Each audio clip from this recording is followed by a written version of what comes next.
Good morning students. Today we are going to discuss about cardiomyopathies and pericardial diseases. These are the learning objectives for today's lecture. Define and classify cardiomyopathies. Describe pathogenesis, morphology and clinical features of different types of cardiomyopathies. Then describe etiology, morphology and clinical features of myocarditis. Describe pericardial fluid accumulations. Then classify and describe etiology of pericarditis and describe different types of pericarditis. We will start the discussion with cardiomyopathies. Now, in simple words, cardiomyopathy means any disease or any abnormality or any pathology affecting the cardiac muscle. But if we want to elaborate, then the definition is cardiomyopathies are a heterogeneous group of diseases of the myocardium associated with mechanical or electrical dysfunction that usually but not invariably exhibit inappropriate ventricular hypertrophy or dilatation and are due to a variety of causes that frequently are genetic. Cardiomyopathies are either confined to the heart or are part of generalized systemic disorders, often leading to cardiovascular death or progressive heart failure related disability.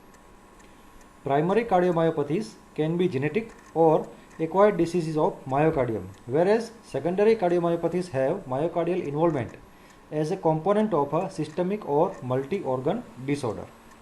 Now, although chronic myocardial dysfunction secondary to ischemia, valvular abnormalities or hypertension can cause significant ventricular dysfunction, but these conditions should not be considered as cardiomyopathies. Pathologically, there are mainly three types of cardiomyopathies: dilated cardiomyopathy, hypertrophic cardiomyopathy and restrictive cardiomyopathy. And dilated cardiomyopathy also includes arrhythmogenic right ventricular cardiomyopathy that we will discuss later on. Now, among the three major patterns, dilated cardiomyopathy is most common, that is approximately 90% of cases of cardiomyopathies are due to dilated cardiomyopathy, and restrictive cardiomyopathy is the least common. This table shows the conditions associated with heart muscle diseases. These are cardiac infections, toxins, metabolic conditions, neuromuscular diseases and storage disorders. Now, cardiac infections include viruses, chlamydia, rickettsia, bacteria, fungi and protozoa. Then toxins include alcohol, cobalt, catecholamines, carbon monoxide, lithium, arsenic, etc. Then metabolic conditions, hyperthyroidism and hypothyroidism, hyperkalemia and hypokalemia. Then nutritional deficiencies, which include deficiency of protein, thiamine. Then hemochromatosis, that is overload of iron, deposition of iron in the heart. Then neuromuscular diseases, Friedreich's ataxia, muscular dystrophy, congenital atrophies. Then storage disorders, Hunter syndrome, glycogen storage diseases, Fabry disease and amyloidosis. Now, dilated cardiomyopathy is characterized morphologically and functionally by progressive cardiac dilatation and contractile dysfunction. Contractile dysfunction means systolic dysfunction. There is abnormality in systole, not in diastolic function. Then pathogenesis. Dilated cardiomyopathy is familial in at least 30 to 50% of cases, in which it is caused by mutations in a diverse group of more than 20 genes encoding proteins involved in the cytoskeleton, sarcolemma and nuclear envelope. In particular, mutations in TTN, that is a gene that encodes titin. Titin is the largest protein expressed in humans, and mutations in TTN gene may account for approximately 20% of all cases of dilated cardiomyopathies.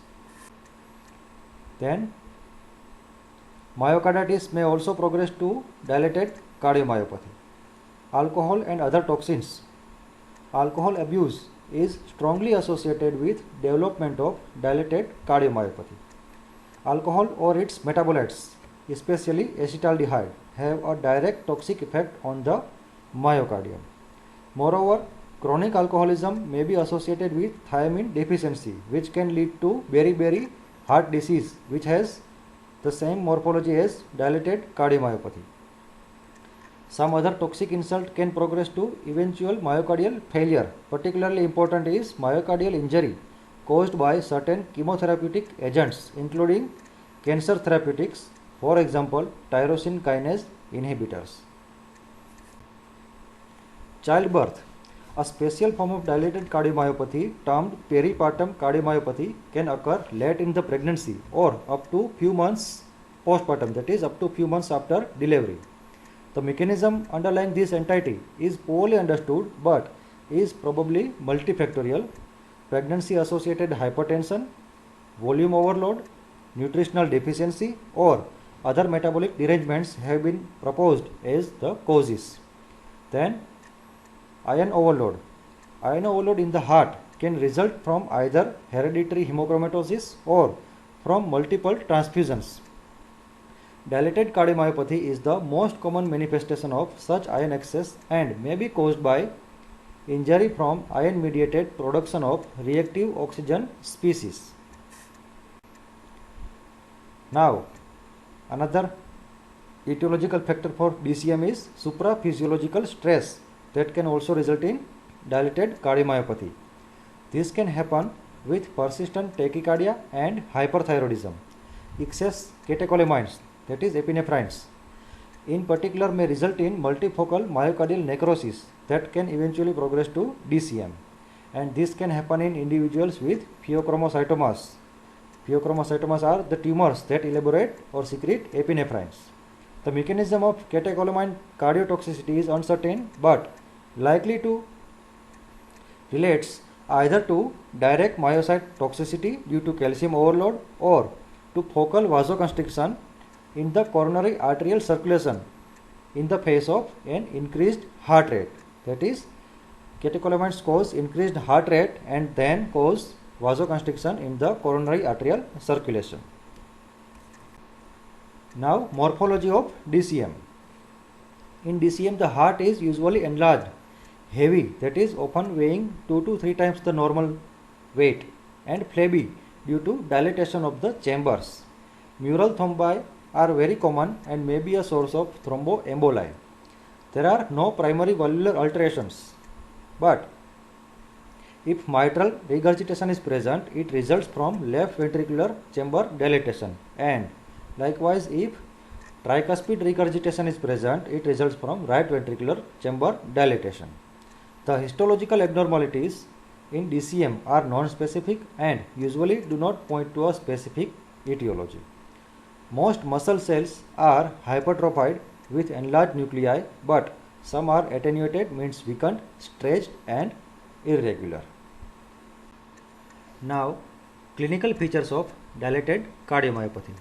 It presents with slowly progressive signs and symptoms of congestive heart failure, including dyspnea, that is breathlessness, easy fatigability and poor exertional capacity.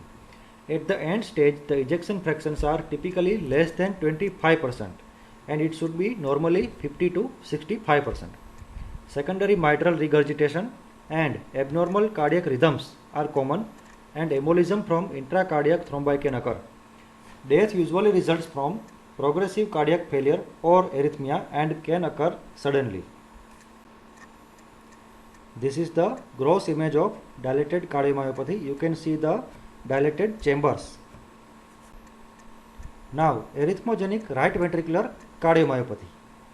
It is an inherited disease of myocardium causing right ventricular failure and rhythm disturbances, particularly ventricular tachycardia or ventricular fibrillation with sudden death. Morphologically, the right ventricular wall is severely thinned due to loss of myocytes accompanied by extensive fatty infiltration and fibrosis. Classical arrhythmogenic right ventricular cardiomyopathy has autosomal dominant inheritance. The disease has been attributed to defective cell adhesion proteins in the desmosomes that link adjacent cardiac myocytes. Now, hypertrophic cardiomyopathy. It is a common, clinically heterogeneous genetic disorder characterized by myocardial hypertrophy, poorly compliant left ventricular myocardium leading to abnormal diastolic filling, and in about one-third of cases intermittent ventricular outflow obstruction. You can see, in contrast to dilated cardiomyopathy, in hypertrophic cardiomyopathy there is a difficulty in diastolic filling. That means there is a diastolic dysfunction, and in dilated cardiomyopathy there will be systolic dysfunction. There will be difficulty in contraction during systolic phase, and in hypertrophic cardiomyopathy there will be difficulty in diastolic filling. In hypertrophic cardiomyopathy, the heart is thick-walled, heavy and hypercontracting, in contrast to the flabby, hypocontracting heart of the dilated cardiomyopathy. And hypertrophic cardiomyopathy causes primary diastolic dysfunction. Systolic function is usually preserved. Pathogenesis of hypertrophic cardiomyopathy.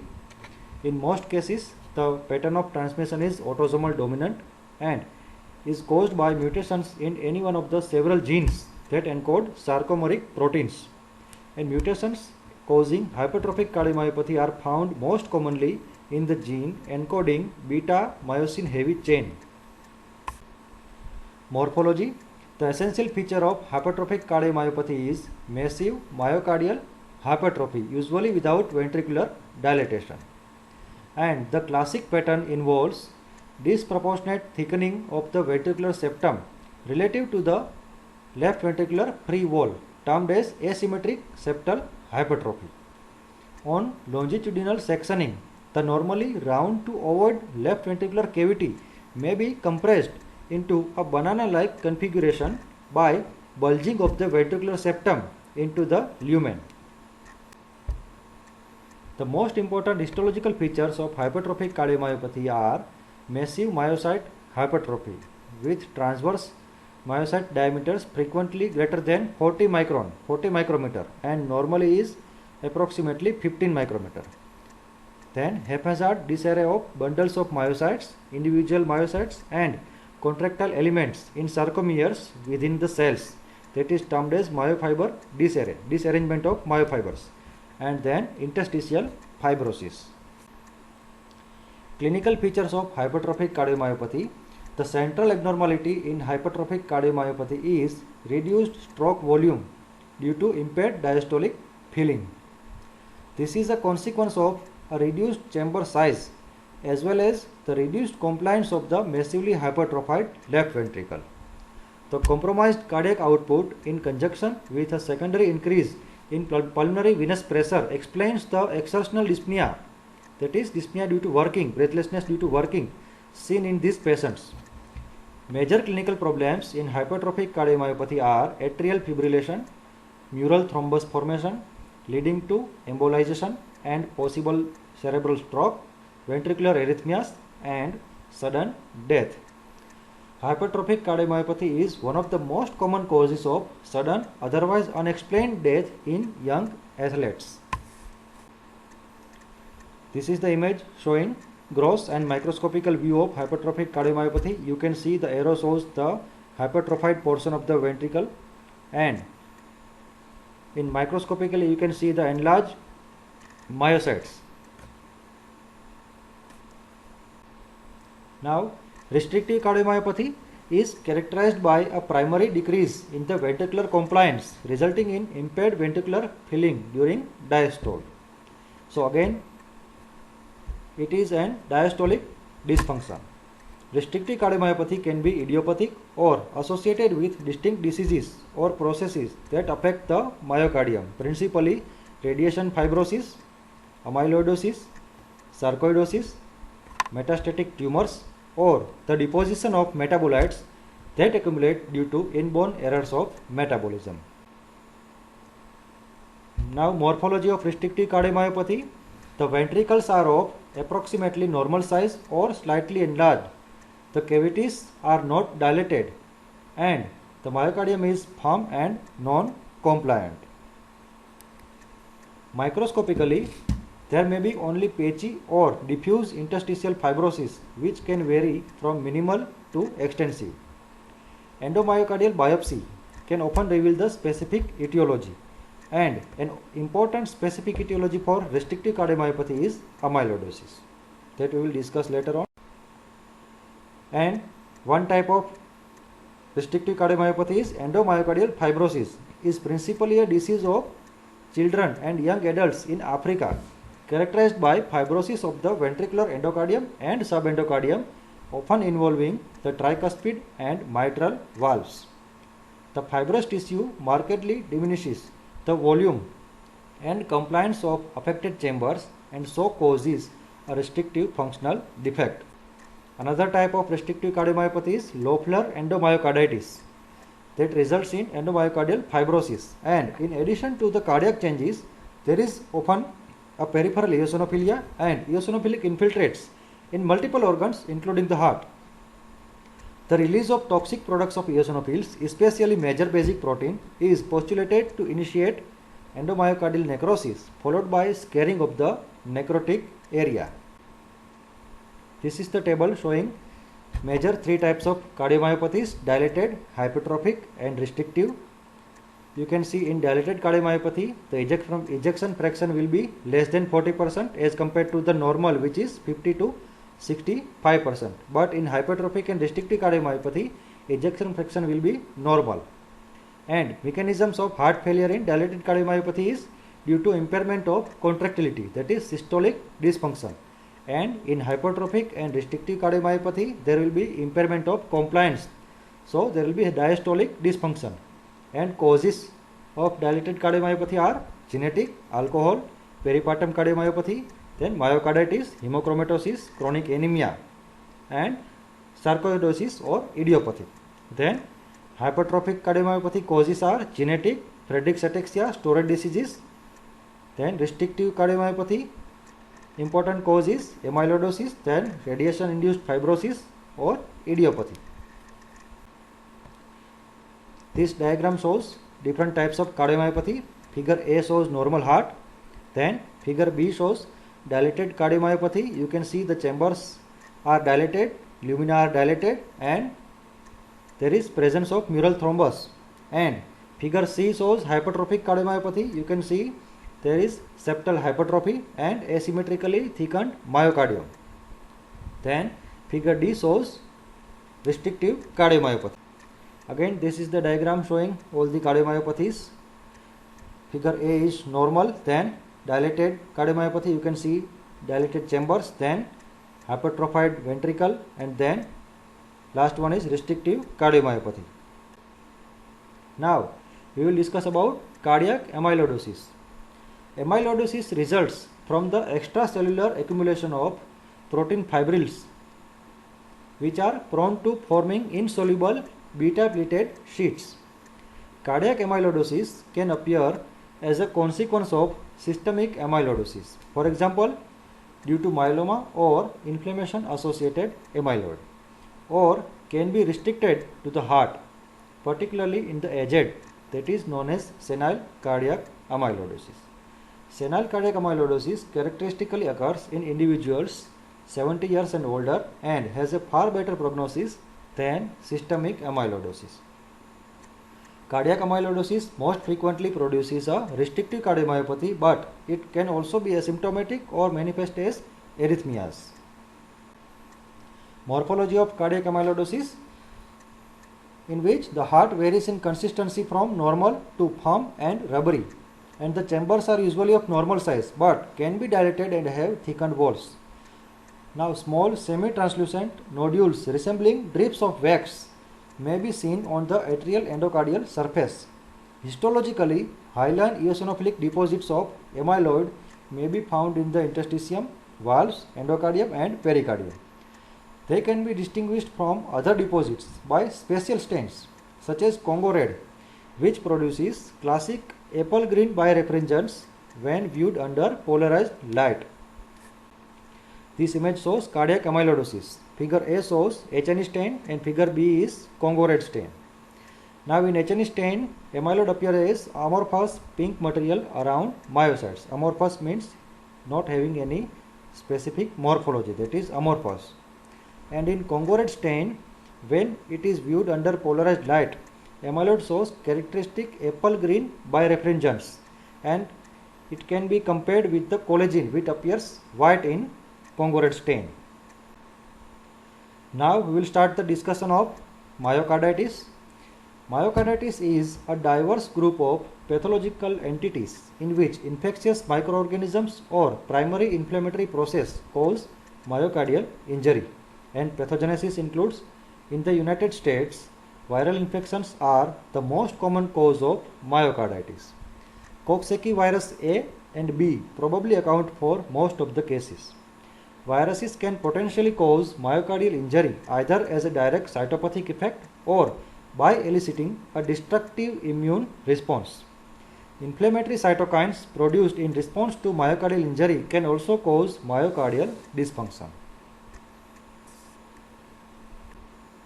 Now, these are the major causes of myocarditis: infections, immune mediated reactions, and unknown causes. Infections include viruses, for example, Coxsackie virus, influenza, HIV, cytomegalovirus, then chlamydia, then rickettsia, for example, rickettsia typhi, then bacteria. Examples are Corynebacterian diphtheria, Neisseria meningococcus, then Lyme disease, and fungi, for example, Candida, protozoa. Example is Trypanosoma cruzi, then Helminthes, trichinosis. Then immune mediated reactions includes post-viral, then post-streptococcal, that is due to rheumatic fever, then systemic lupus erythematosus, that is SLE, then drug hypersensitivity. Examples are methyl dopa, sulfonamides, and transplant rejection. And unknown causes of myocarditis are sarcoidosis and giant cell myocarditis, that is unknown mechanism rather than unknown causes. Morphologically, grossly the heart in myocarditis may appear normal. Active myocarditis is characterized by an interstitial inflammatory infiltrate associated with focal myocyte necrosis, and diffuse mononuclear predominantly lymphocytic infiltrate is most common. Then hypersensitivity myocarditis has interstitial infiltrates, principally perivascular, composed of lymphocytes, macrophages, and a high proportion of eosinophils. Morphologically distinctive form of myocarditis, known as giant cell myocarditis, is characterized by a widespread inflammatory cellular infiltrate containing multinucleated giant cells, which are composed of fused macrophages and interspersed with lymphocytes, plasma cells, and macrophages. The myocarditis of Chagas disease is distinctive by virtue of the parasitization of scattered myofibers by trypanosomes accompanied by mixed inflammatory infiltrate. This is the image showing various types of myocarditis. Image A shows lymphocytic myocarditis associated with myocyte injury. You can see the infiltrate of lymphocytic cells. Then image B shows hypersensitivity myocarditis characterized by interstitial inflammatory infiltrate composed largely of eosinophils and mononuclear inflammatory cells.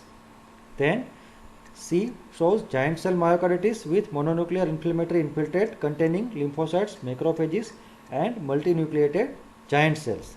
And figure D shows myocarditis of Chagas disease, and a myofiber shown by the arrow is distended with trypanosomes, that is protozoa, is present along with individual myofiber necrosis and modest amount of inflammation. Now, clinical features of myocarditis. It is a broad spectrum. The clinical spectrum of myocarditis is very broad. At the one end, the disease is entirely asymptomatic and patients can expect a complete recovery without sequelae. And at the other extreme is the precipitous onset of heart failure or arrhythmias, occasionally with sudden death. Now, between these extremes are the many levels of involvement associated with symptoms such as fatigue, dyspnea, palpitations, precordial discomfort, and fever. The clinical features of myocarditis can mimic those of acute myocardial infarctions, and patients can develop dilated cardiomyopathy as a late complication of myocarditis. Now, we will start discussion of pericardial diseases. The most important pericardial disorders cause fluid accumulation, inflammation, fibrous constriction, or some combination of all these processes, usually in association with other cardiac pathology or a systemic disease. Isolated pericardial disease is very unusual. Mainly there are two types of pericardial diseases. One is pericardial fluid accumulations and second one is pericarditis.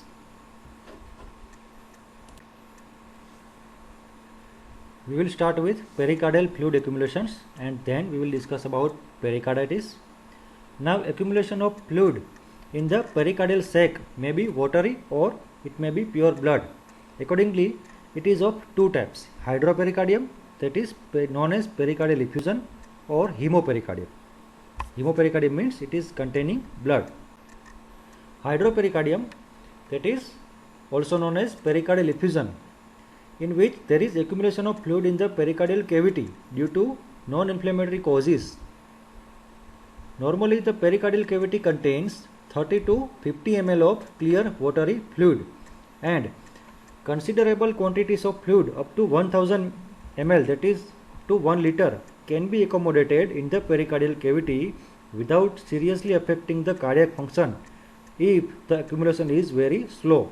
But sudden accumulation of smaller volume, that is approximately up to 250 ml, may produce deficient diastolic filling of the cardiac chambers, that is known as cardiac tamponade.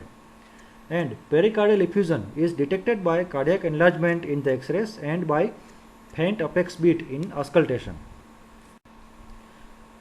Now, these are the types of hydropericardium, that is pericardial effusions. Types of pericardial effusion: one is serous effusion. This is the most common type, occurring in conditions in which there is generalized edema, for example in cardiac causes, that is congestive heart failure, or renal cause, nutritional and hepatic causes. Then the serous effusion is clear, watery, straw colored with specific gravity less than 1.015, that is it is transudate. The serosal surface is smooth and glistening. Then serosanguinous effusion. This type is found following blunt trauma to the chest. Serosanguinous means it is containing serum with some amount of blood. Then chylous effusion. Milky or chylous fluid accumulates in conditions causing lymphatic obstruction. Then cholesterol effusion is a very rare type of fluid accumulation characterized by presence of cholesterol crystals, such as in myxedema. Now, hemopericardium. Accumulation of pure blood in the pericardial sac is termed as hemopericardium. The condition must be distinguished from hemorrhagic pericarditis, in which there is escape of small quantities of blood into the pericardial cavity associated with inflammation, and massive and sudden bleeding into the sac causes compression of the heart, leading to cardiac tamponade. And the causes of hemopericardium are: it may be due to either rupture of the heart through a myocardial infarct, or due to rupture of dissecting aneurysm, or bleeding diathesis such as in scurvy, acute leukemias or thrombocytopenia, or it may be due to trauma following cardiopulmonary resuscitation or by laceration of a coronary artery. Now, pericarditis. Pericarditis means inflammation of the pericardial layers and is generally secondary to diseases in the heart or caused by systemic diseases. Primary or idiopathic pericarditis is quite rare, and based on the morphological appearance, pericarditis is classified into acute and chronic types, and each of which may have several etiologies. This is the table that shows classification of pericarditis. It means acute and chronic. Acute pericarditis includes serous pericarditis, fibrinous or serofibrinous pericarditis, purulent or fibrinopurulent pericarditis, and hemorrhagic pericarditis. Then chronic pericarditis includes tuberculous pericarditis, chronic adhesive pericarditis, chronic constrictive pericarditis, and pericardial plaques, also known as milk spots or soldier's spots. This table shows various causes of pericarditis. These are infectious agents or presumably immunologically mediated causes, and infectious agents include viruses, pathogenic bacteria, tuberculosis, fungi, and parasites. Then immunologically mediated causes are rheumatic fever, systemic lupus erythematosus, scleroderma, post-cardiotomy, post-myocardial infarction syndrome, that is Dressler syndrome, or due to any drug hypersensitivity reaction. Now, acute pericarditis. Acute bacterial and non-bacterial pericarditis are the most frequently encountered forms of pericarditis. And its various types are serous pericarditis. First of all, serous pericarditis is acute pericarditis may be accompanied by accumulation of serous effusion, which differs from transudate of the hydropericardium in having increased protein content and higher specific gravity. Causes of serous pericarditis are viral infection, for example, Coxsackie A or B virus, influenza virus, mumps virus, adenovirus, and infectious mononucleosis. Then rheumatic fever, systemic lupus erythematosus, then involvement of the pericardium by malignant tumor in the vicinity, in the nearby areas, for example, carcinoma of lung, mesothelioma, and mediastinal tumors. The fluid accumulation is generally not much and ranges from 50 to 200 ml. Microscopically, the epicardial and pericardial surfaces show infiltration by some neutrophils, lymphocytes, and histiocytes. The fluid usually resolves with the resolution of underlying disease. Another type of acute pericarditis is fibrinous and serofibrinous pericarditis. The response of the pericardium by fibrinous exudate is the most common type of pericarditis, and quite often there is admixture of fibrinous exudate with serous fluid, that is known as serofibrinous pericarditis. And its causes are uremia, myocardial infarction, again rheumatic fever, trauma such as in cardiac surgery, or any acute bacterial infection. The amount of fluid accumulation is variable. The cardiac surface is characteristically covered by fibrinous exudate, which gives it bread and butter appearance. In less extensive cases of fibrinous or serofibrinous pericarditis, there is complete resorption of the exudate. But in cases with advanced fibrinous exudate, pericarditis heals by organization and develops fibrous adhesions, resulting in adhesive pericarditis. Now, purulent or fibrinopurulent pericarditis is mainly caused by pyogenic bacteria, and examples are staphylococci, streptococci, and pneumococci. The infection may spread to the pericardium by the following routes. It may spread by either direct extension from neighboring inflammation, for example in empyema of the pleural cavity, lobar pneumonia, infective endocarditis, and mediastinal infections, or it may spread by hematogenous route, or lymphatic route, or direct implantation during cardiac surgery. The amount of exudate is variable and is generally thick, creamy pus coating the pericardial surfaces. Microscopically, the pericardial layers show dense infiltration by neutrophils. This is the image showing microscopical view of fibrinopurulent pericarditis. The pericardium is covered with peak serofibrinous exudates. The space between the layers of the pericardium contains numerous inflammatory cells, chiefly polymorphonuclear cells, that is, which are neutrophils. Now, hemorrhagic pericarditis is the one in which exudate consists of admixture of inflammatory effusion along with the blood. The name itself suggests hemorrhagic pericarditis, means it is mixture of inflammation and blood. The causes are neoplastic involvement of the pericardium, tuberculosis, or severe acute.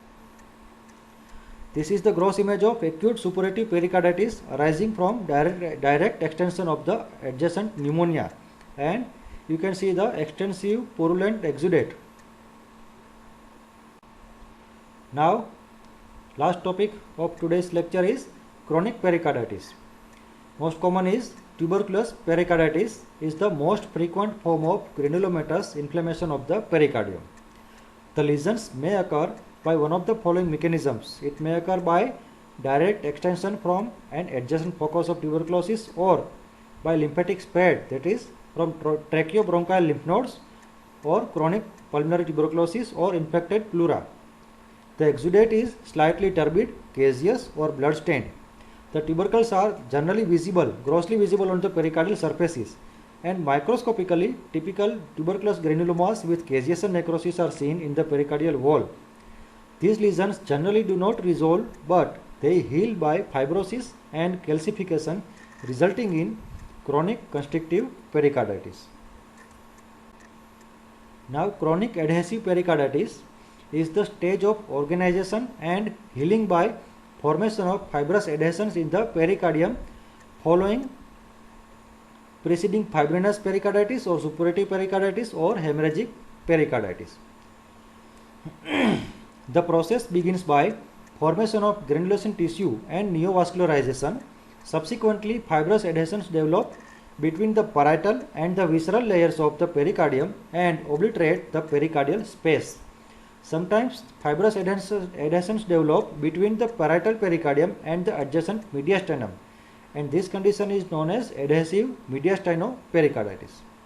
Chronic adhesive pericarditis differs from chronic constrictive pericarditis in not affecting the function of the heart.